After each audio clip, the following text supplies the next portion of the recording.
As principais manifestações de doença na área de psiquiatria, hoje, no mundo contemporâneo, situa-se fundamentalmente nas síndromes depressivas. E o que a gente percebe é que há uma escala ascendente, ou seja, cada vez mais pessoas, no decorrer do tempo, estão apresentando manifestações depressivas. Chega em alguns locais a 23% da população. E a gente sabe que uma das consequências mais graves da depressão é quando a criança, ou mais comumente o adolescente, manifesta uma ideação de suicídio, uma ideação de morte. Está de mal a pior, cada vez pior. Mas o contexto não é só no Rio Grande do Sul, é no Brasil. Em 2016, o Brasil era o quinto país do mundo em número de depressão, quinto. Em 2017 passou a ser terceiro. Mas se a gente tomar como base os dados da Organização Mundial de Saúde, vai variar de 1 a 3% a incidência de depressão na infância e adolescência. Então estamos falando de 8 milhões de pessoas que precisam de um atendimento e infelizmente a maioria delas não tem tido acesso ao serviço de saúde, ou as famílias também não reconhecem isso como uma doença em si.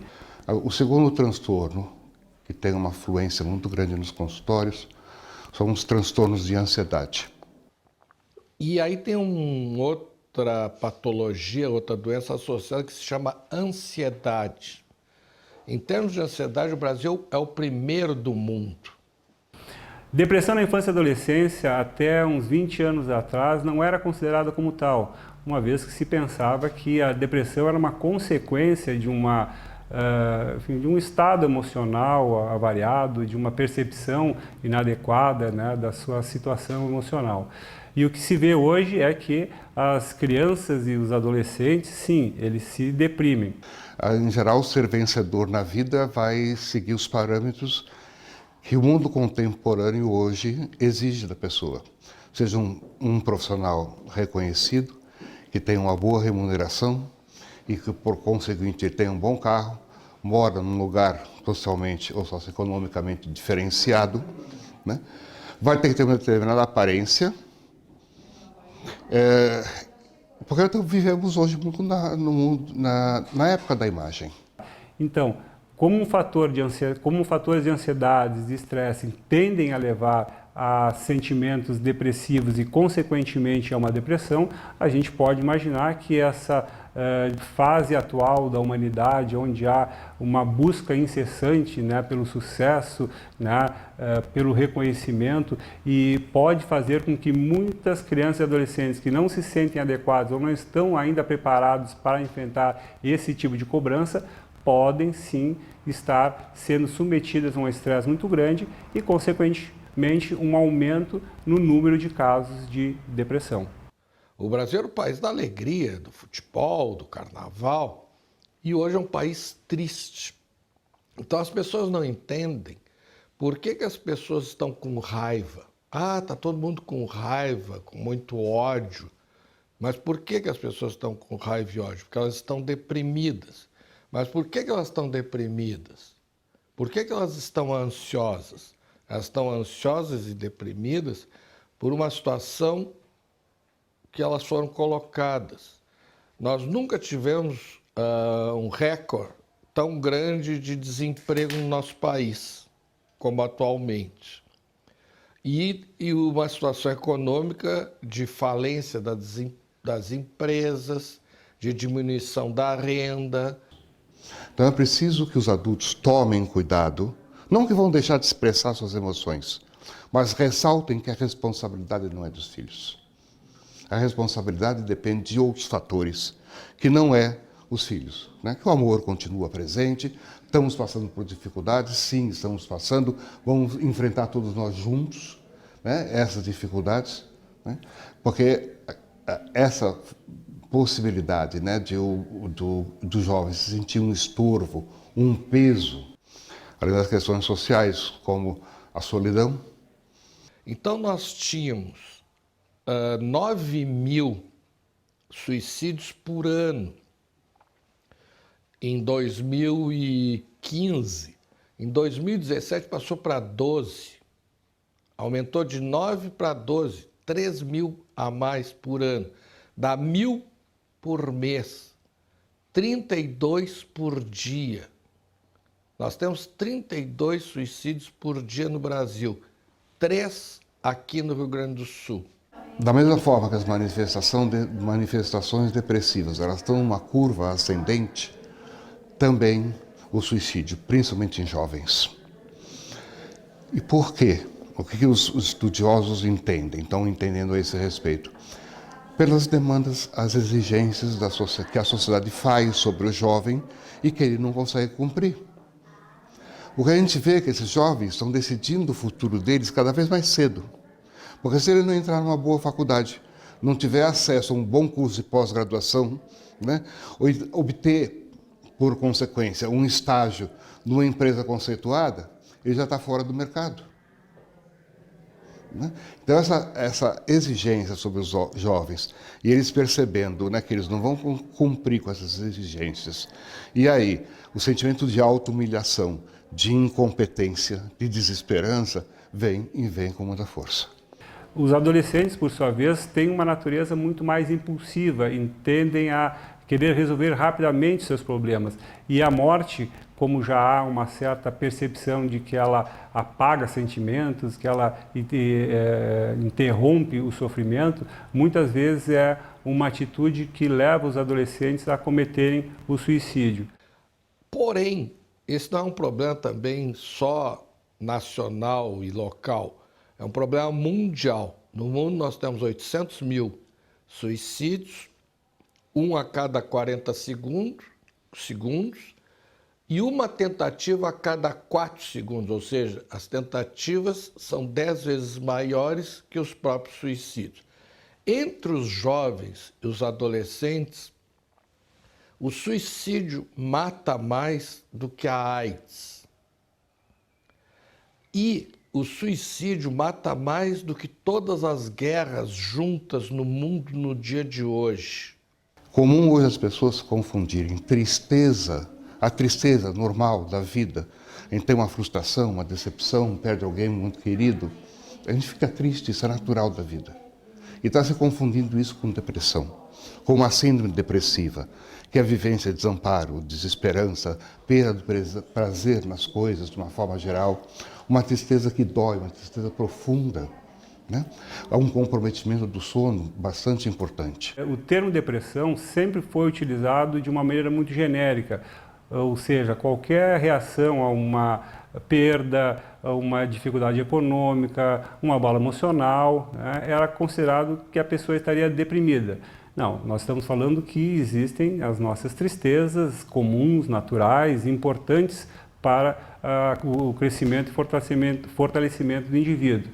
O que a gente percebe na depressão é que é uma persistência de desânimo, de apatia, de perda de energia, de falta de vontade, ausência de envolvimento em determinadas situações. E é essa a principal característica que a gente vai observar em crianças e adolescentes. O que chama mais atenção, cada vez mais o número de suicídios aumentam e aumentam entre os jovens e entre as crianças. Nós não tínhamos registro de suicídio ou de tentativa de suicídio em criança. E o que chama atenção, quando nós começamos a ver esses números, crianças com 10 anos, e a gente já ficou estarrecido. Posteriormente, na evolução dessas estatísticas, no outro ano já apareceram crianças com 8 anos. E agora, para estarrecimento maior, crianças a partir de 6 anos.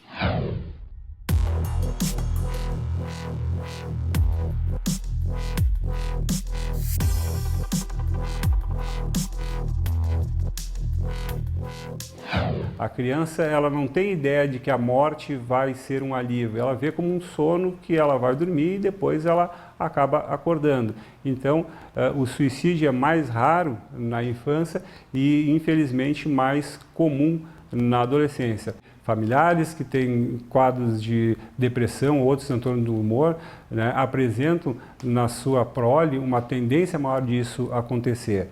Agora, já tivemos a Baleia Azul,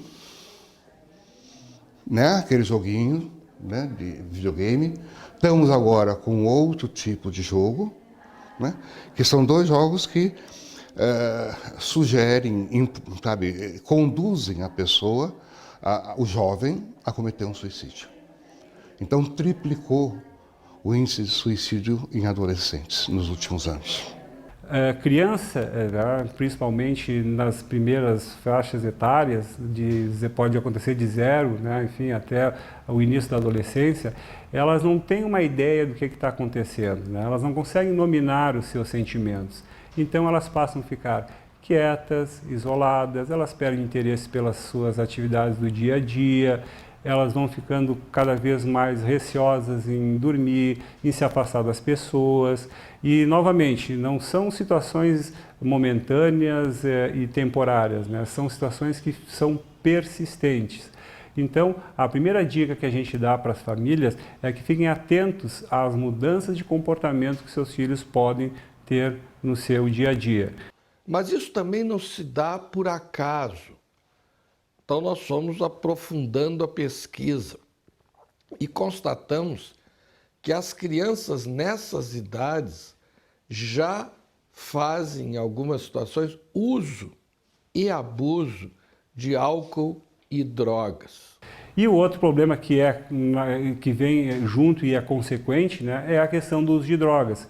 Se eu estou numa fase de apatia, desânimo, de tristeza profunda, né, e o meu comportamento impulsivo faz com que eu queira resolver rapidamente esse problema, aí aparecem as drogas, porque através de um consumo, né, de alguma substância psicoativa, imediatamente eu alivio o meu sofrimento.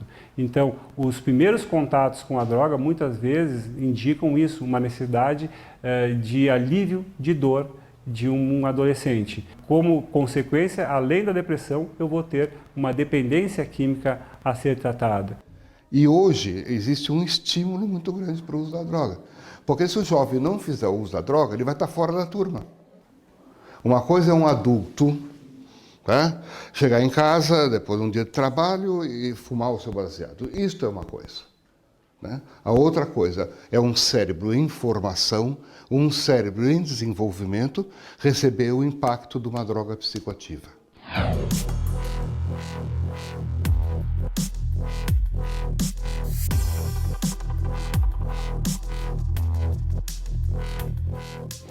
Mas no adolescente, a possibilidade de apresentar surto psicótico em uso de maconha aumenta 130%.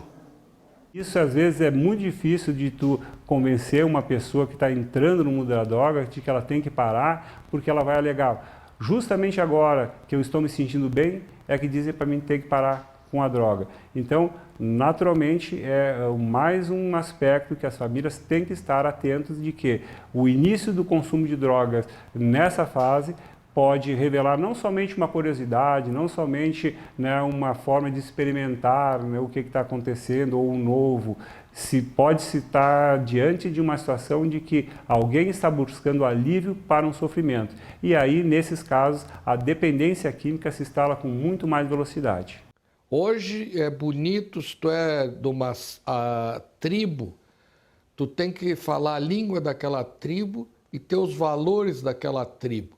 Então são os góticos e outros grupos, cada um com as suas roupas, com o seu jeito de falar, de valorizar. Então uns valorizam as drogas, a liberação da maconha, a qualidade da maconha, o preparo de drogas sintéticas, isso tudo está aí. Agora, por que disso tudo? Por que está essa zona total?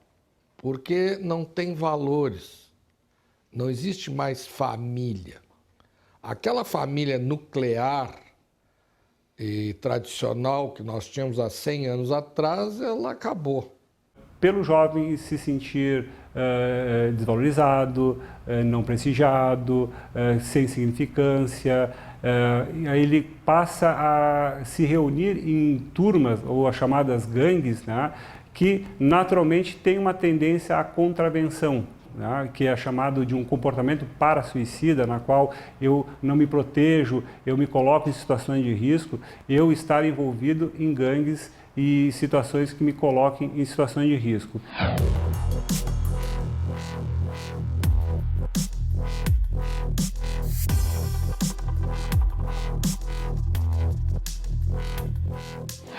O que é certo e o que é errado? Né? Então a lei hoje é outra. A lei é o tribunal da rua. No tribunal da rua, o SPC do tráfico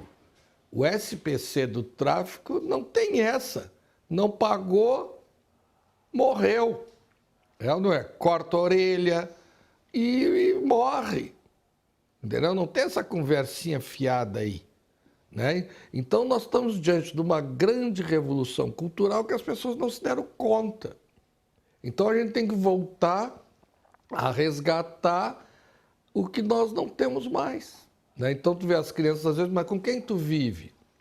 Ah, eu vivo com o meu irmão, com o irmão mais velho, ou com uma irmã da minha mãe, com a família do marido da minha segunda irmã, que já se separou da segunda, já casou com a terceira. Aí a gente vê coisas assim que nem o Nelson Rodrigues era capaz de descrever, né? As famílias têm que estar próximas dos seus filhos, têm que estar atentos ao seu dia a dia, tem que haver convivência, tem que haver um real interesse sobre as coisas que estão acontecendo com seus filhos. Uma tristeza é um sentimento natural, estruturante da própria personalidade, mas a persistência dele por um período muito grande, né, pode ser sim um sintoma de depressão. Uma boa medida preventiva é falar, é conversar. Né? O pai, né, a mãe, o tio, a avó percebe que o menino está mais quieto, está mais retraído, pouco sai do quarto, né? Começou a ir mal nos estudos, começou a inverter o ciclo do sono, né? Dorme durante o dia, fica acordado durante a noite. Tudo isso pode ser indício de uma síndrome depressiva bastante importante. Melhor remédio, conversar.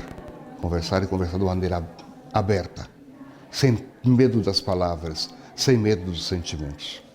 E como é que a gente trata? Num primeiro momento, um apoio psicológico pode ser o suficiente e o necessário para dar a essa criança e adolescente todo o suporte, todo o espaço para que ela fale, para que ela desabafe, para que se estabeleça assim, um diagnóstico mais completo do que pode estar acontecendo na vida dessa criança e do adolescente. Caso isso persista ou não seja o suficiente, pode sim ser necessário um tratamento medicamentoso. Os medicamentos antidepressivos, eles não causam dependência, tá? Como, por exemplo, os tranquilizantes, os chamados benzodiazepínicos, Ocadil, Lexotan, Frontal, Apraze e assim por diante. Esses sim, usados em um prazo maior, em dosagens mais altas, podem provocar a dependência física. Os antidepressivos não. Por outro lado, eles podem apresentar uma série de efeitos adversos. O mais comum, infelizmente, é o comprometimento da libido. Num primeiro momento, quando existe uma família coesa, estruturada, que educa, que participa, que dá limites, né, que ama, né, isso sempre será um maior fator de prevenção, não só para a depressão, mas para qualquer outra alteração de ansiedade ou outras situações psiquiátricas que podem ocorrer durante a infância e adolescência. Não tem psiquiatra e psicanalista para tanta gente. Falta psiquiatra infantil. Então, na verdade, o que nós estamos precisando é de avós, avós, pais e mães já é demais, né? E prova tal que são os avós e avós que seguram a onda, porque a lei até diz hoje, se tu não pagar a pensão alimentícia, quem vai preso é o avô. Por quê? Porque os avós e avós é que têm os recursos da sociedade. A maior distribuição de renda neste país, nos quase 5 mil municípios, a maior renda distribuída é da Previdência Social. Então são os velhos, os idosos é que são os esteios deste país. E essa população idosa se cuida, porque ela tem recursos e ela não morre. Então os velhos não estão morrendo e vendo os jovens morrendo, se matando, matando uns aos outros ou morrendo no trânsito. Uma família que esteja próxima do seu filho ou da sua filha vai sim ter condições de estabelecer um diálogo, de manter uma conversação, de mostrar um genuíno interesse pelo que está acontecendo com a criança, e não é somente o interesse para indagar, para investigar se a sua filha ou o seu filho está bem na escola, se fez o tema ou se não fez o tema. É intensidade na questão de entender o que está acontecendo com essa criança e adolescente. Então, quando a família se dá conta que tem algo diferente acontecendo, é importante que ela procure um profissional especializado para poder fazer um diagnóstico e um tratamento conforme for a necessidade.